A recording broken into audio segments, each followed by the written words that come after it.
Hello बच्चों, चलिए प्रश्न को देखते हैं। कह रहा है कि बिंदु P जिसका निर्देशांक है 3,4,5 से y अक्ष पर बनाए गए पाद लंब की लंबाई है और इसके लिए चार विकल्प दिया गया हमारे पास।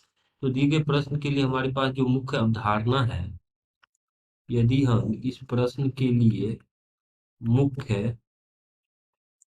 अवधारणा देखें तो दिए गए प्रश्न के लिए जो मुख्य अवधारणा है, अगर y अक्ष पर कोई बिंदु लेते हैं, मान लीजिए हमारे पास ये y अक्ष है, तो y अक्ष पर अगर कोई बिंदु हम लेते हैं, मान लीजिए ए, तो उस बिंदु ए का जो एक्स व वाई निर्देशांक होगा वो शून्य होगा, अर्थात वाई एक्स पर किसी बिंदु का प्रकार इस प्रकार का होगा, 0, वाई कोमा 0।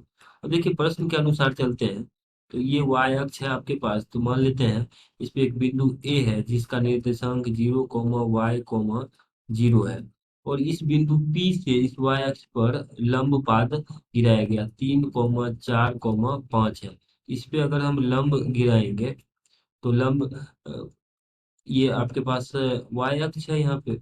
जब ये वाई अक्ष है और इस पे लंब गिराया गया है, तो एक्स और वाई निर्देशांक, एक्स और जेड निर्देशांक तो शून्य होगा, और चूंकि ये इस पे लंबवत है, इसलिए जो निर्देश पी बिंदु का वाई निर्देशांक जो होगा वही ए बिंदु का वाई निर्देशांक होगा, अर्थात बिंदु ए का निर्देशांक हो जाएगा 0, 4, 0।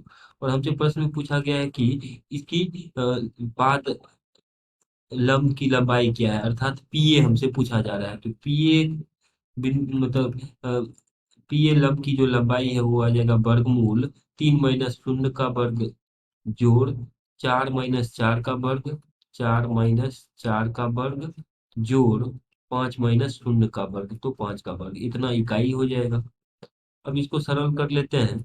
तो पीए जो पाद लंब है इसकी लंबाई हो जाएगा वर्गमूल 3 का वर्गमूल 9 जोड़ 4 - 4 तो शून्य जोड़ 5 का वर्ग 25। इन दोनों को जोड़ेंगे तो इसका मान आ जाएगा वर्गमूल 34 के बराबर। अगर हम विकल्प में देखें तो वर्गमूल 34 इकाई जो है वर्गमूल बी में है, तो बी हमारा सही उत्तर हो जाएगा।